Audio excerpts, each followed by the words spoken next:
Alright guys, welcome back to another Ope Ope video where we have the translations for the Ope Ope burst that aired last night, and we also have the rework list that is going to be happening for JP for the month of September. Apologies for the delay on the video. I fell asleep waiting for the translations, and so by the time I woke up about 30 minutes ago, I was like, oh cool, they're out. So I can actually do my video before I head out to work. So yeah, we're going to talk about the whole Re-Shin Ryu, I guess you could say the quote-unquote new difficulty that we are going to be we are going to be encountering now on the JP side. And now we do have the details to the first fight for this new Re-Shin Ryu, and I will go ahead and just say that it's actually not as difficult as some may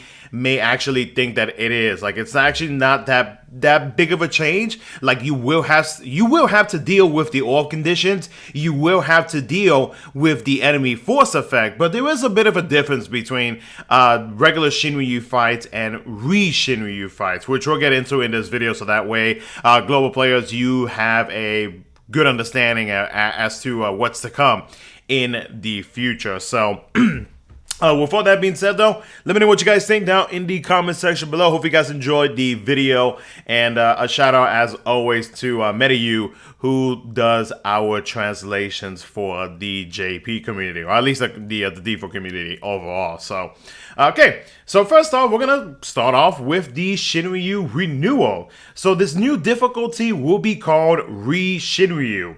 It will not be harder than Shinryu, but with the same difficulty. The devs thought that the party compositions have started to become too stale, which, to be honest with you, is pretty true, because like with every Shinryu fight, most of the time it's either you're gonna have to beat the enemy force time with doing like certain setups, or if not, you just charge up the gauge and then just go clap some cheeks. Like, that's pretty much about it. But with this, it's gonna be a little bit different. So they made this new difficulty in order for players to use more characters, basically meaning the orb conditions for the fight. Now, will be featured, like the Re-Shin Ryu will be featured in every event except for Memorial Battle and 6 Warrior Quest. So I'm glad they haven't forgotten about 6 Warrior Quest, because at least on the JP side, I know Global still has to do one more. On JP, we have not gotten a 6 Warrior Quest since the last one, which has been a couple of months now. So it's been a very hot minute, and I do wish that they would have continued the 6 Warrior Quest every other month like they have been doing, because I am trying to max out all ultimate weapons, and the additional 100 is very, very nice to have. The boss will have special orbs just like in Lufenia battles. The boss will not have force time. Their force gauge will drop to 0 after they use their force ability. So yes, they will be charging up their force gauge, so you will still have to deal with the enemy force effects, but by the time that they reach 100%, they will attack us with their force ability, but it does drop back down to 0. So you will not have to deal with any force time or enemy force time effects, and you will not have to use like a specific F4, at least to my understanding. You will not have to use a specific F4 to disable the enemy force time. All you have to focus on is building a team comp to be able to meet the orb conditions for said fight. So if we take a look, for example, right, we switch over to the Cydia Compendium. So as you can see here, whenever the enemies just like in general, like the enemy's force is active, the party is going to be affected with a 50% brave damage resist up. And whenever they do attack, they will be hitting you, at least for this specific fight, they will be hitting you with a group brave attack plus an AoE HP attack, and reduces the duration of debuffs on all enemies by 1, which I'm assuming is going to be on them. When it comes to the conditions, so for the orb conditions, the orb does begin at the start of the fight. The first one is for the player Ability grants the target at least 100% of max brave in one turn. It increases by 1 per ally, so it'll increase by 3 with a max of 10. But the player action goes down by 2, meaning that you are only going to be increasing it by 1.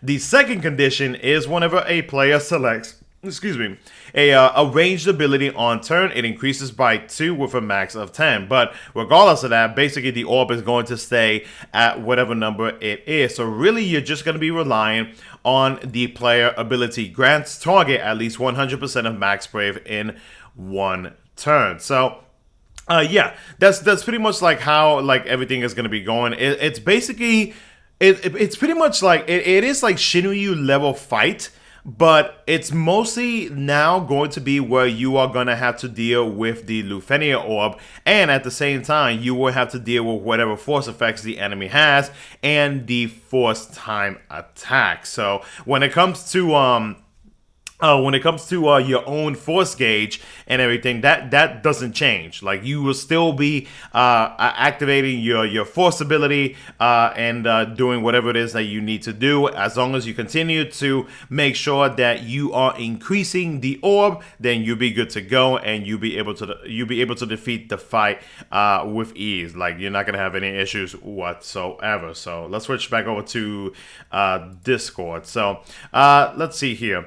The boss will not have force time. Their force gauge will drop to 0 after they use their force ability. Rewards will be renewed as follows. So for just clearing Re-Shin Ryu, you're now going to be getting 20 Force Stone shards. I do believe this is an additional 20, but don't quote me on that. And then when it comes to completing Re-Shin Ryu, we are actually going to be getting an additional multi-ticket. Now, this is not behind Premium Mock Pass, so which is fantastic. It'll definitely help out free-to-play players. So in total, we can now get up to 4 per event. Of course, I do believe one of them is behind a Premium Mock Pass. So regardless of that, free-to-play players in the future, you'll be able to gain an additional multi-draw ticket for just completing the Re-Shin Ryu, which is awesome. Next up, we have the Act 4. Oh, by the way, if you still have any questions about the Re-Shin Ryu, feel free to ask. The next story update will be dropping later tonight, like late tonight. So definitely stay tuned for some gameplay. So that way, hopefully, like if this is still a bit confusing, then hopefully with the gameplay, it'll be a little bit easier to understand.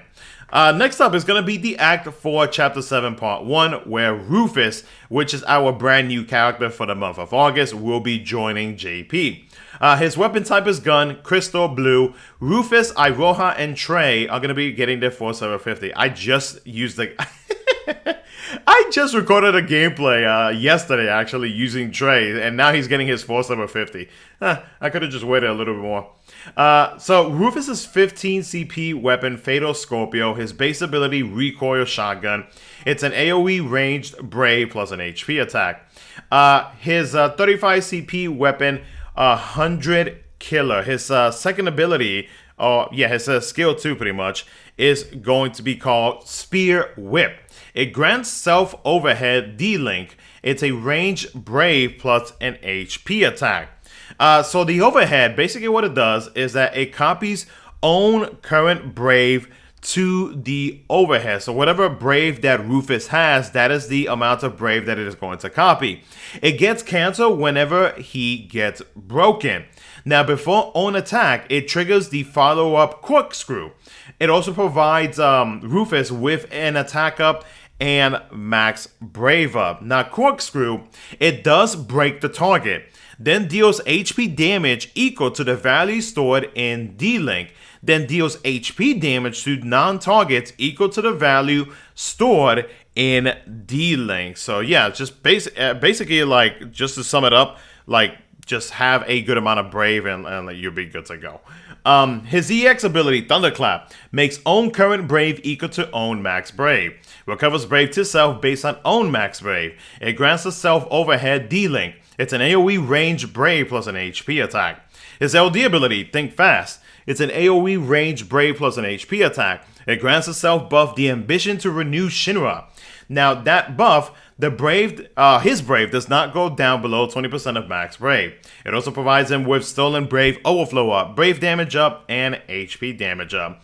His FR ability, Accomplice, with Balthier as his partner. When it comes to his conditions, whenever a turn passes with a character breaking a target or attacking a broken target, and then whenever a turn passes, whenever a character has 20% or more max Brave.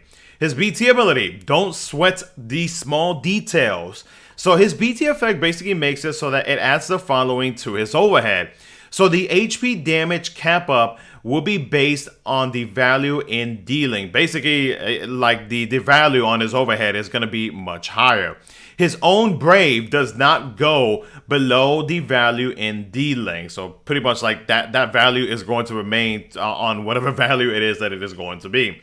The party gains a max Brave up, Brave damage cap up, HP damage up, and HP damage cap up. And of course, Rufus is going to be getting a alternate outfit. Next up, we have the late summer campaign. There will be a daily free pool and daily quest rewards that is going to continue up until mid-September, I think is what they said. The Act 4 Chapter 7 Part 1 co-op shop will include a new animated sticker, the Re-Shin Ryu Choco Panel to reward ultimate color brilliance and 4 stone shards, and then changing battles in Crystal Quest will be free. Oh, nice! So we can reroll the fights in the Crystal Quest. The Act 4 Chapter 7 Part 2, Paladin Cestor is going to be getting his FR weapon. Rydia shall receive her BT weapon. And then Paladin Cestor, Rydia, Layla, and Galoof are going to be getting their Force Level 50. So Paladin Cestor's FR, it does heal the party, and Lightning is his partner, by the way. It does heal the party based on the HP damage dealt, and it changes Overheal into Brave Recovery. When it comes to the FR conditions, just make sure you are fully healed and that you are selecting a holy attack command. Thankfully, Paladin Cestor is able to holy enchant, so that's not going to be an issue whatsoever.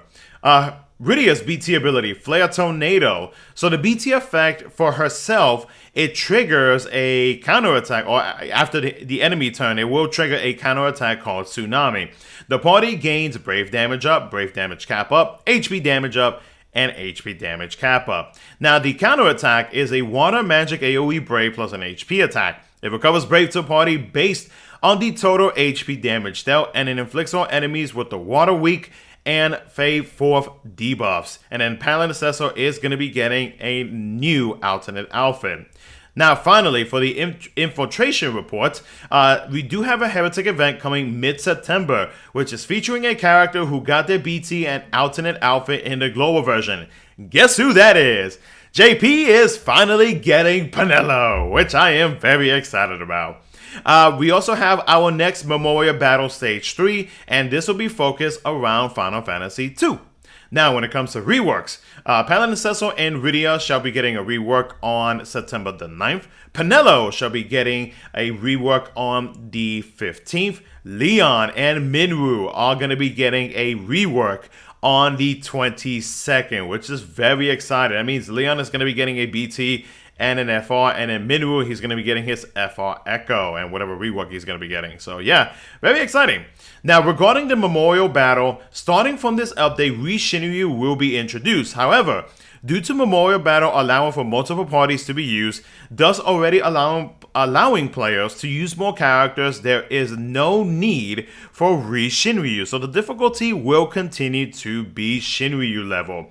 And then finally, all JP players shall be receiving 5k gems, 20 tickets, 20 power stones, and 5 armor tokens. So yeah, some pretty interesting stuff. Definitely excited for these characters going to be coming up later down the line. And then of course, now that we know that Penelo is finally coming to JP, really excited about that. Then we have Leon, which I honestly think is going to be a very busted character because of his unique mechanic. And then Minwu is finally going to be getting FR Echo, which is very exciting. So yeah, let me know what you guys think down in the comment section below. Hopefully I gave a somewhat decent explanation on the Re-Shin Ryu. And again, if you have any questions, feel free to comment down in the comment section below. Thank you so much for watching. I'll catch you guys in the next one.